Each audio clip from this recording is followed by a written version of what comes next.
अदृष्ट के द्वारा अंदर डर होता है। अपना किया हुआ पाप कर्म हमको भयभीत करता रहता है और कोई नहीं है। जब वही निष्पाप हो जाता है तो निर्भय सिंहवत हो जाता है। अपना किया हुआ पाप कर्म और कोई भयभीत नहीं कर सकता। इसके लिए हम कहते हैं कि बाहर के शत्रु को परास्त करने के लिए तो अस्त्र शस्त्र हैं, लेकिन आंतरिक शत्रु को परास्त करने के लिए अध्यात्म है। अगर अध्यात्म का विवेक प्राप्त नहीं तो आंतरिक शत्रु मार के गिरा देगा। अब हमारे द्वारा जो अधर्माचरण हो चुके हैं पूर्व में, पूर्व जन्म में या इस जन्म में, वो हमको भय देते रहते हैं। चिंता, शोक, भय, ओवर थिंकिंग, कल्पनात्मक, ये सब यही है। इसी में जीव परास्त हो जाता है। अब अगर वो संभल ना पाया तो ये धीरे धीरे फिर इतनी अशांति में कि उसको जीना मुश्किल हो जाता है। और उसे चाहे आप डिप्रेशन कह लीजिए या विक्षिप्तता कह लीजिए, सब कुछ होगा, रुपया भी होगा, व्यवस्था भी होगी, सब होगा, लेकिन आप अशांत होंगे। तो इसी को शांति प्रदान करने के लिए आपका चिंतन सही रहे, आपका दिमाग स्वस्थ रहे, इसके लिए भगवान की शरण और भगवान का नाम जप है। शरीर में पाप कर्मों के अनुसार रोग आना, परेशानियां आना, बाहरी परिस्थितियां बिगड़ जाना, ये तो भगवान जब अवतार लिए तब भी हुआ है। परिस्थितियां नहीं बिगड़ गई। सुबह राज तिलक होना है और 14 वर्ष का वनवास हो गया। कितनी बढ़िया परिस्थिति थी। पूरी अयोध्या आनंद में झूमने वाली थी कि राजा राम बनेंगे, और 14 वर्ष का वनवास हो जाता है। परिस्थिति एकदम उल्टा हो गई। तो परिस्थितियां बाहरी बिगड़ सकती हैं, आंतरिक परिस्थिति हमारी संभली रहे। भगवान राम को कोई फर्क नहीं पड़ा, वो मुस्कुरा के प्रणाम करके 14 वर्ष वनवास के लिए चल दिए। क्यों? वो भगवान ही दिखा रहे हैं कि यदि आंतरिक परिस्थिति ठीक है, आंतरिक हमारा विचार ठीक है, तो हम अभी इसको संभालिए। अभी अवसर है, नाम जप कीजिए। और आप वकालत का कार्य करते हैं, कभी किसी के गलत केस को सही करने के लिए आप अपनी वकालत का प्रयोग ना कीजिए। सही है, कम पैसा दे रहा है, चलेगा। गलत है, अधिक पैसा दे रहा है, नहीं चलेगा। क्योंकि अगर ऐसी गलती होगी तो ये रोग और बढ़ जाएगा। आप करोड़ों रुपया घर में कमा के रखेंगे, अशांति पैदा हो जाएगी, विघ्न पैदा हो जाएंगे आपके दिमाग में और पूरे घर में कलह अशांति। अगर धर्म से चलेंगे तो ठीक है, लेकिन वकील होकर धर्म का चिंतन करे कोई बिरला ही होगा।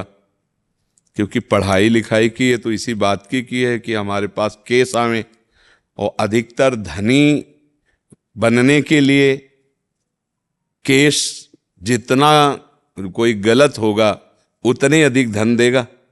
जो सही चलता है, जिसको फंसाया जा रहा है, वो तो धन से भी हीन है और बाहरी व्यवहार से भी हीन है। वो आपको ज्यादा धन नहीं दे पाएगा, लेकिन गिड़गिड़ा सकता है। तो इतना तो पता चल ही जाता होगा लगभग कि ये आदमी गलत है और ये आदमी सही है। क्योंकि भगवान ने बुद्धि दी है, और फिर वकालत तो बुद्धि प्रवीणता को ही कहते हैं। तो उसके देखने से, उसके बैठने से, उसकी चाल से, उसके कहने से पता चल जाता है कि आदमी गलत है, तभी इतना ऐसा हमें प्रलोभन दे रहा है। तो गलत का धन न ले, गलत का मुकदमा जिताने की कोशिश न करे। अगर नहीं पता चला, बीच में पता चल जाए, तो पैसा भी वापस कर देना चाहिए, छोड़ देना चाहिए।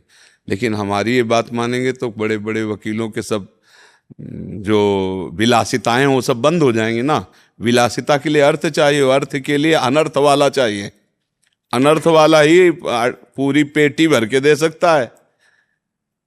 ये गरीब लोग पेटी भर के नहीं देंगे। धर्म से चलने वाले लोग तुमको इतने पैसे नहीं दे पाएंगे, तो इनके पैसों से बचिए। एक ने कहा था पूरे, अब यहाँ तो बहुत सब आते ही रहते हैं, तो एक वकील ने कहा था हमको पढ़ाया गया यही कि हमको केस जितवाना चाहे जिसका हो।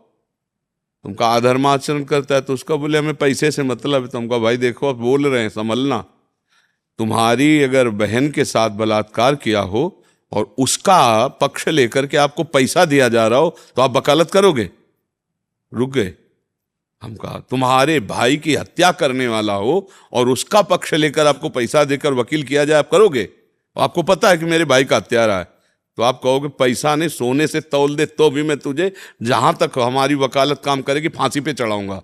ऐसे ही निर्दोष गरीब आदमी का पक्ष लेना चाहिए कि जैसे मेरी बहन मेरा भाई ऐसे उसका। पर ऐसा बहुत कम होता है, नहीं होता है।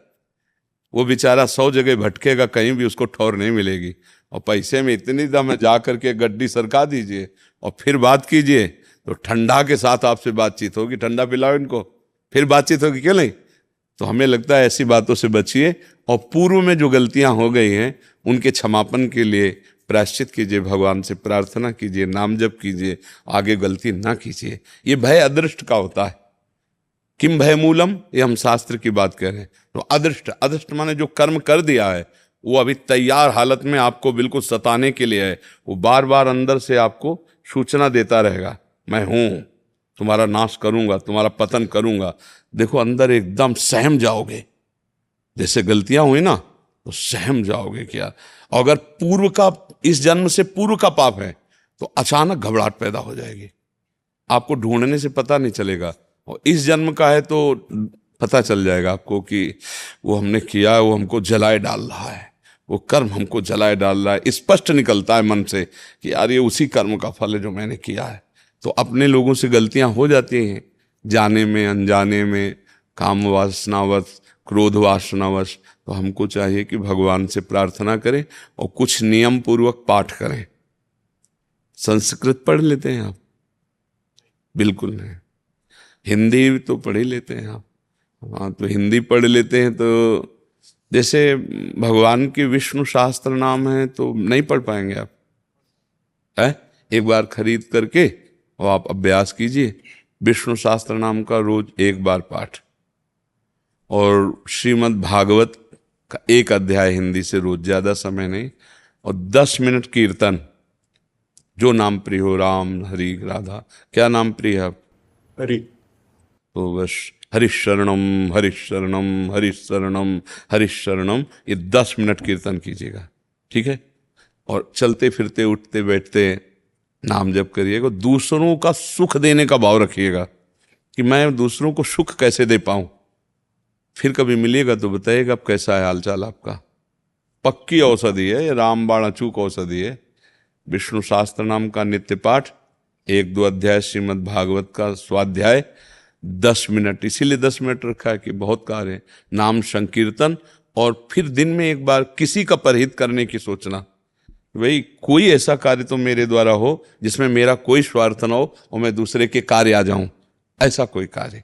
कभी दिन में ऐसा विचार करें कि कोई एक कार्य मिल जाए 24 घंटे में एक बार, जो मैं किसी का ऐसा कार्य करूं जिसमें मेरा कोई स्वार्थ न हो और उसका मंगल हो। ये बहुत जल्दी आपको प्रसन्न कर देगा।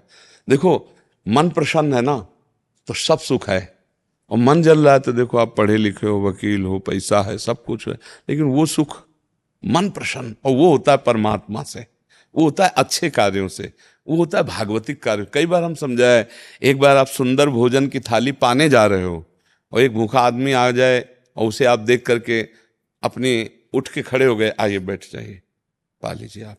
और वो जब पाकर मुंह पोछे तो देखो आपको कैसा लगेगा। जीवन भर खाने से जो सुख नहीं मिलेगा, वो जब खा के ऐसे किस तो आपका हृदय शीतल होगा। वही शीतलता हमें सुख पहुंचाती है।